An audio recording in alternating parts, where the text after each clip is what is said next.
tell me when. Okay. Okay. Thank you, Jane, for coming to this lesson today. Thanks for the time. No, yeah, it means a lot. No, it's taken a lot for you. Okay. So before we start, just going to do a bit of just admin, health and safety sort of stuff. Yep. All right. So in event of fire, terrorist attack, or whatever such thing, just go out the door, and the nearest exit is on the left, just straight through that door. Okay. But if you can't go through that door, just go right, turn left, and you'll be out the door, quite safe. Of course, if we have a fire, don't be afraid to break the windows if you need to. Oh, Rather have you safe. I don't know that we've got too many windows, but anyway. Oh, of course, but Yeah. point is, do what you need to do to survive. Yep. Okay, we're unlikely to get electrocuted or anything, so I think we are basically fine. I just have to look after your sanity. Okay, so that stuff is done. Roll call, of course you are here. I'm assuming that it is you, so that's all sorted. Alright, so our lesson today is going to be about search engines, more advanced search engines than just your basic Google. Google is everywhere, Google is useful but a bit boring. I wouldn't want to kill you with just a lesson on Google. So the statement of relevance for this particular session is basically to help you become an even more effective lecturer if you're ever lecturing again in this field of theology. I mean, we want to give our students proper information, solid information, and so it's wise to have scholarly sources if you're able to get your hands on them. To be fair, Catholic theology is an interesting sort of field. Like, you can find a lot of stuff which may not be technically scholarly, but it's still, official from the church. So it's a bit easy. It's easy to research, but it's nice to have all this other more advanced material in your back pocket. I mean, it's also useful for us to teach students too. After all, quite a few of them have built quite a bit of skill with studying theology, so they'll likely even become theology students themselves at uni. Yep. Don't they even get first year credit? Yeah. So this isn't just a dry lesson for no reason. I tried to make it as relevant for our cohort here as we can. So before we get into the proper body of this lesson, so I'm just going to get you thinking about it a little bit. So what are some of the weaknesses of just Google on its own? Our usual boring old search engine. Brings up absolutely everything. So it will decide how it interprets what you've asked for, and then bring up everything.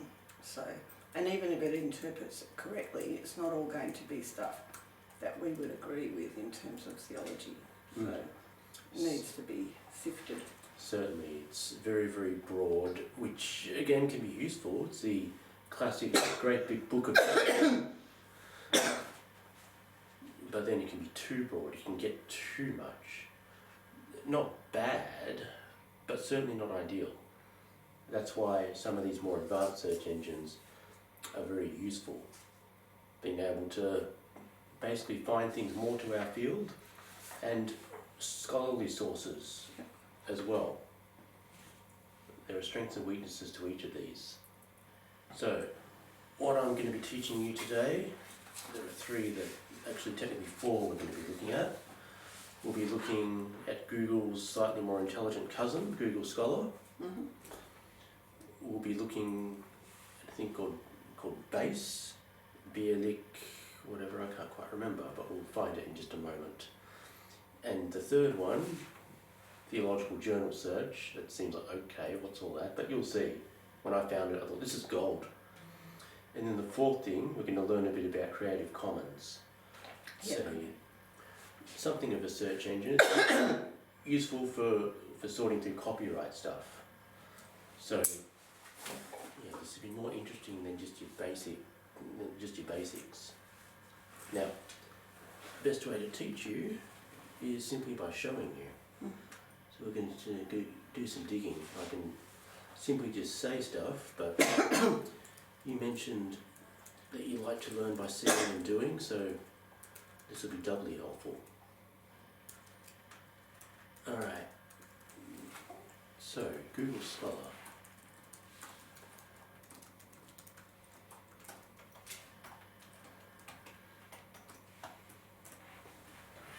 Now, what I'll give you to help your learning is a little guide for some of the things we're going to be looking for, helping us to compare and contrast these. Okay. Basically, by the end of this session, we'll be able to see all three side by side, and we'll be able to get an idea of how these are useful and how they're not useful. Yep. So let's take a look at Google Scholar.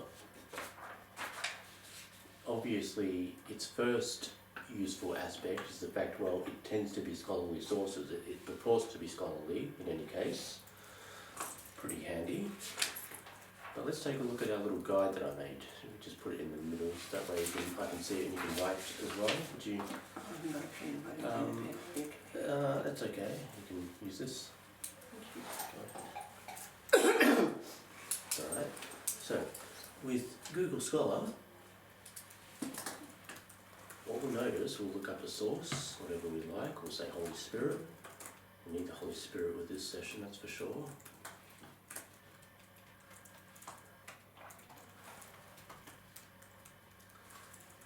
First up, first thing to think about, okay, what kind of sources do we have? Notice that we have books and articles as well.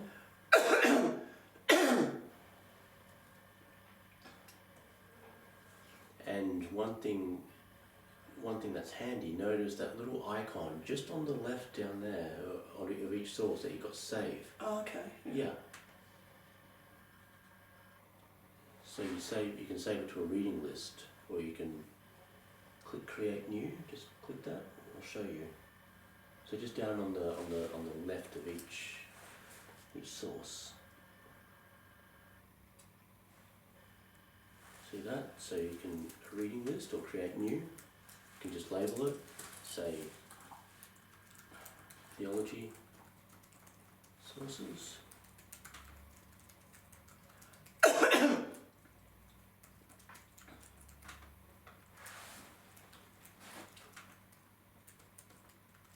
And then, when you need to find those sources again, you just go to My Library. And there it is. Oh, not yet, because okay, create new. Yeah.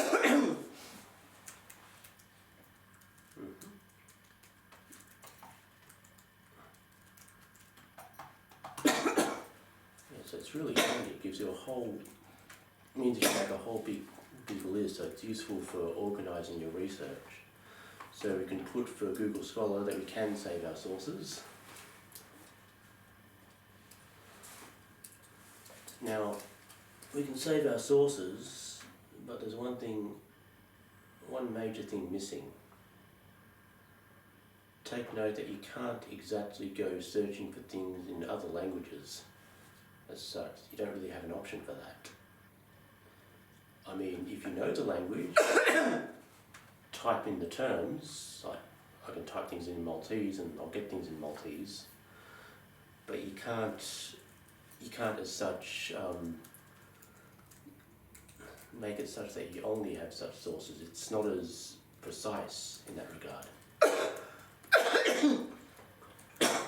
Now, notable, we have books, plenty of books, but there's a bit of a weakness with these books. Take a look, like if you click on the book,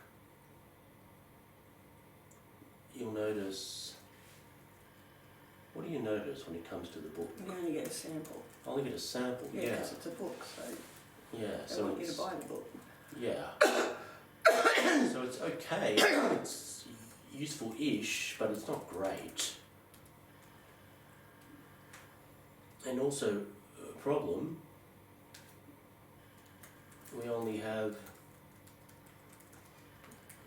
some sources, articles that are open access. Many of them, for example, trying to find an article.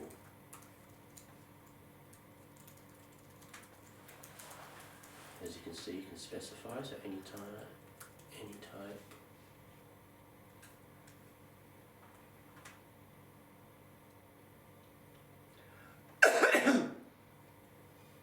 I've got articles. Say again? I got the articles. Oh, you found something. Cool. Yeah, just go review articles. Ah, brilliant. Yeah, the trouble is though, not all of them are open access.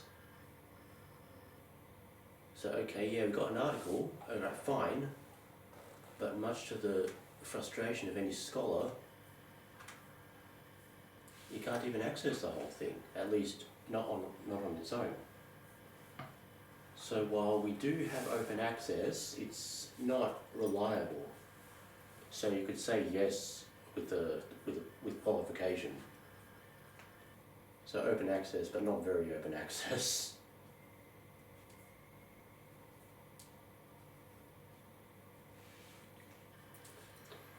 And even worse, you'll notice that you don't really have an option over here to specify whether you're looking for open access or not. So again, you can get all kinds of stuff, but much of it isn't very accessible.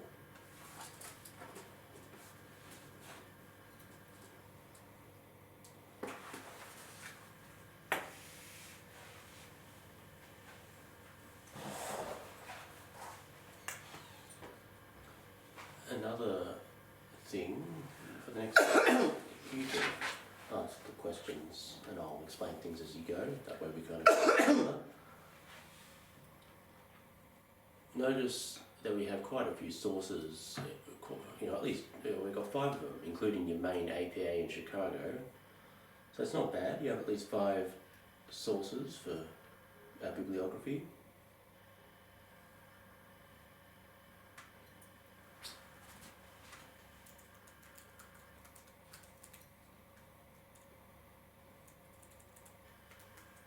When I put down document type there, it's similar kind of a thing. You can't really specify it. So that's, yeah, as we can see, it's actually not great. It's pretty clunky actually. Now I'll show you the other search engine. This is called BASE, Field Academic.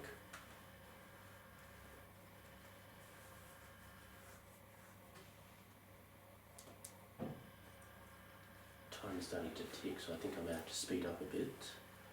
Is it all making sense so far? Yeah. Oh, good. I've given you quite a good image of what it's good for and what it's not so good for. So it's called Field Academic Search Engine. You okay? Oh man. I know you're conditioned, but still. So this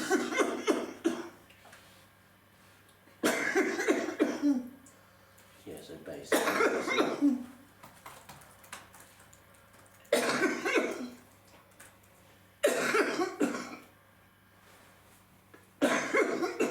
Alright. Perfect. Beautiful search engine. That's the way. Now what's notable, what's quite different, first up, you see that icon, there we go, Holy Spirit, excellent. Look at that icon on the right hand side, that means open access. Okay. Look at that, there's so much that's open access. It's just a bonanza of open access, which is worth gold. So, lots of them, much better than. Trouble is though, just going to double check something just to make 100% sure myself.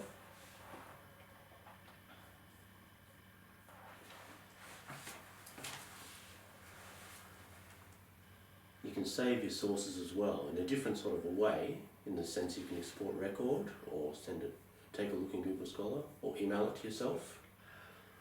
Yeah. So you can save them, but it's a little bit less direct.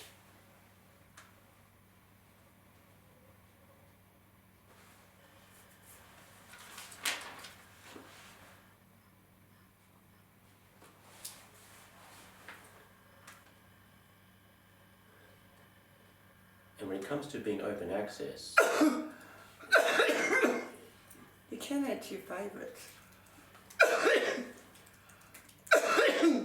And it's got save search. But save search, not save the document. I see. So it's very doable. As I said, there are quite a few ways you can do it. So yeah, you can save search way. So that's puts the two on par. Yeah. As you can see, you can go open access. You can specify that, and also check it out.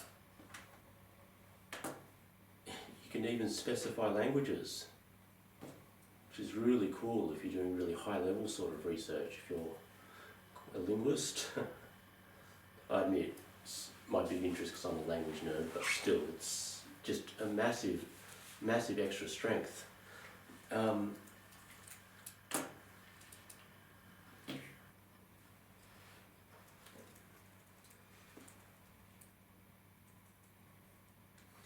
Now, when it comes to bibliography sources, when it comes to Scholar, you've got 5 of them. Trouble with Base is it doesn't really have any as such, but it does give you a lot of citation manager sort of things. For example, EndNote or can't remember the name of the other program. And then finally, you can also specify the document type as well. So you can go for books or articles or whatever else you like. So it's more specific in that regard. So that's Billfield in a nutshell. Making sense so far? So you can see just how more easily accessible a lot of this stuff is on Billfield. Now, the third one, theological journal search. That's a little thing that I discovered just recently. It's just up on that site, Oral Roberts University, up at the top. You can just click on the tiny. I'll give you a moment. Sorry.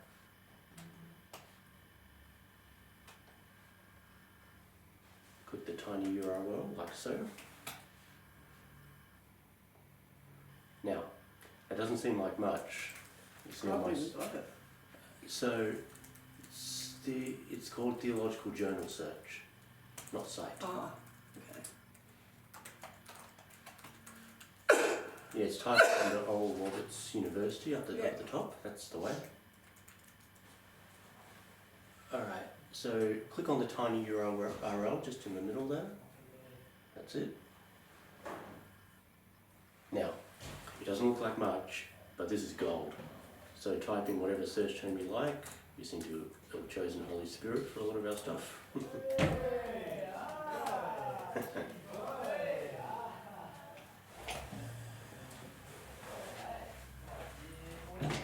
Now, what's particularly useful about this is it's specific to theology. Look at all these different kinds of sources there. Alright? So that's particularly valuable. Okay? Now, similar to Scholar and inferior to Base, it doesn't have other languages. And according to my research, this is where it gets really cool, especially the fact that it's almost all theology, is basically all of its sources are open access. It's fantastic. As far as I can see, every search that I looked at appeared to be open access.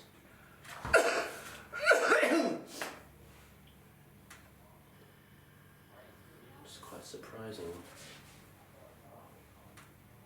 Yeah, this isn't. It's not? No, JSTOR is not open access. It's you either have to get it through your uni or I see. through or you have to buy a copy of it. I see. Well, it seems many of them are just open access, just from what I could see. So, So almost. It's a mix. It's a mix with leaning on the side of open access, which is pretty handy, especially given it's specific to theology. Mm. What did you say about can you save the sources? Say again? Can you save these sources? Not that I can see. Okay.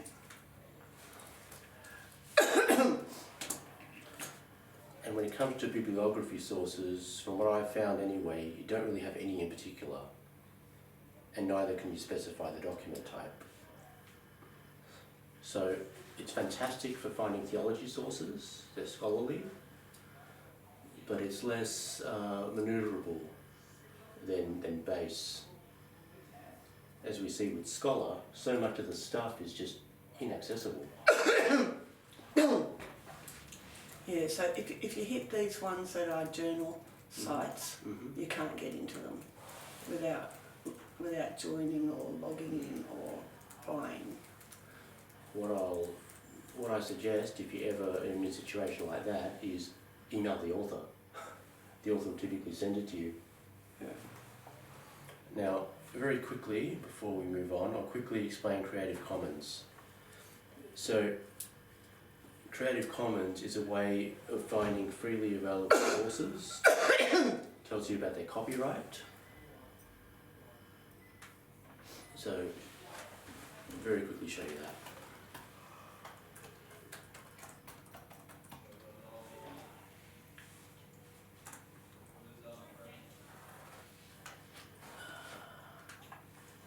There's a particular way of searching. I'll just go.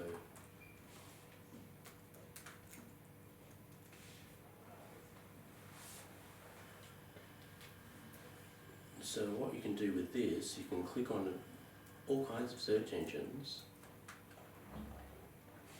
and find things that are part of this Creative Commons. What we can do, let's take a look.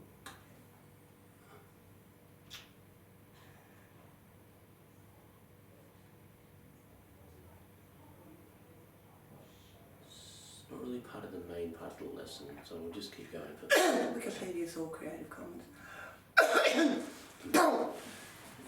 Basically all these sites that you click on Creative Commons, you're able to easily look up their licenses and tells you what you need to do to be able to share them without getting basically punished for plagiarism. Yeah.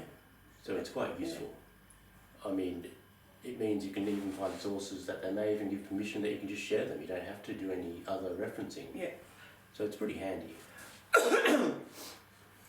Alright, time is starting to tick along. It seems you follow quite well. So what do you think?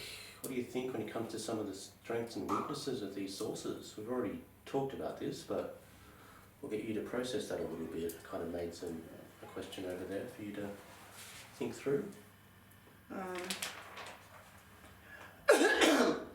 You could say that we've thought our way through this together. Yeah.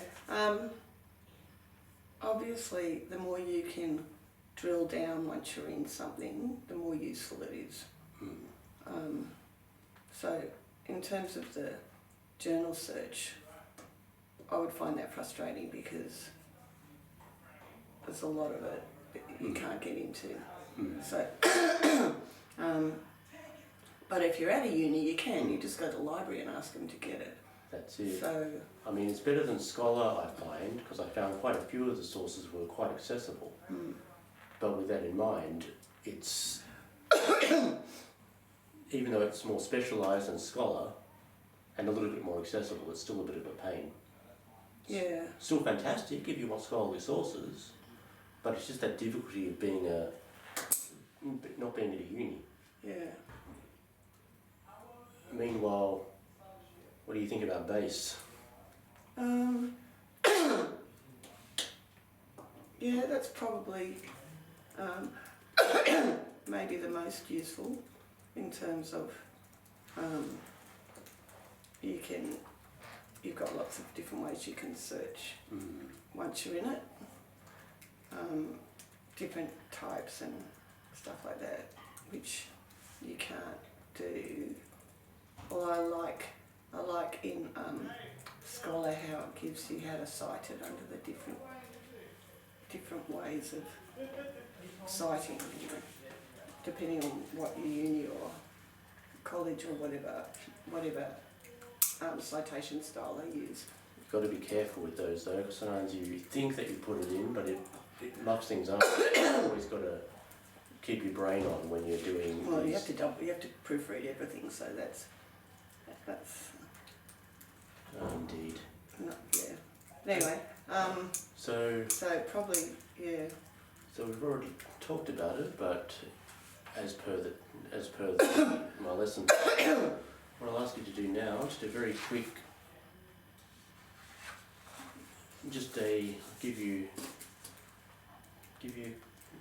3 minutes just to quickly just fill that out, because you already know it. You already told me that stuff. But I haven't used any of those. well, you've learnt a lot So- today, it would seem.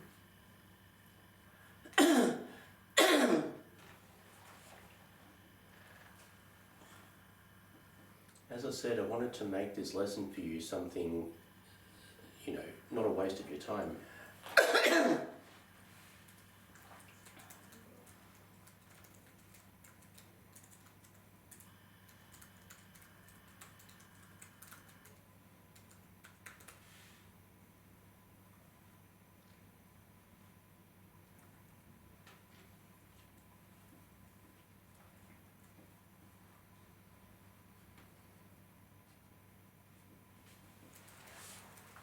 The handy thing is you can use this method that I've shown you in order to evaluate any sort of search engine if you're in such a mood. But the point is you've now got information at your fingertips.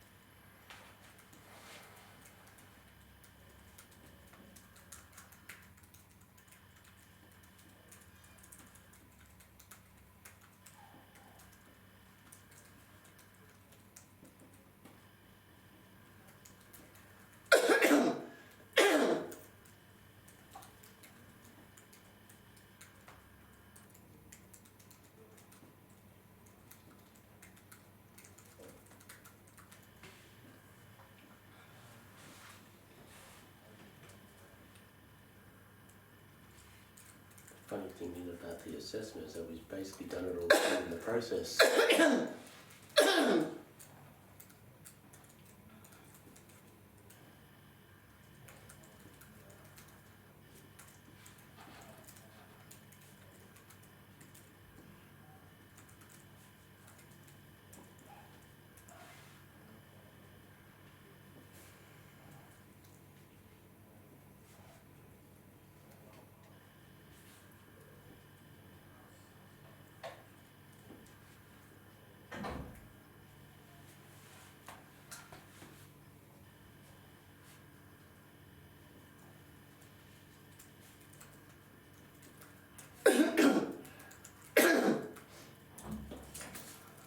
Well done.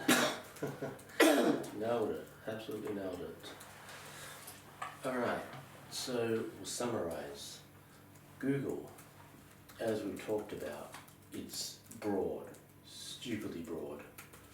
Useful for general searching, but for our purposes as theology lecturers and training people that may go into university level stuff, may not be sufficient. Trouble is, as just lecturers not linked with universities, the research can be a bit of a pain. But these search engines may serve as solutions. As we talked about, Google Scholar finds you a lot of scholarly sources. It's handy to be able to save your various citations in whatever form that you like. It has at least 5 different forms. And it's handy in being able to easily save your sources. But the problem with it is many of the sources aren't easily accessible. have that other source, that theological journal search rather, and that's handy simply in the way that it sources only on theology, and many of them are accessible, but not all. Meanwhile, most you're able to specify open access, you can specify the language. Yeah, you can't specify citation as such, but still, it's a lot of accessible stuff. So, are there any questions for me? No? No worries. Thank you for listening. I ask that you just do the evaluation shortly enough. Alright. So, soon we're going to have session 2, which is about operators. Alright. So I have to do one of these for each session. Yes. Thank you.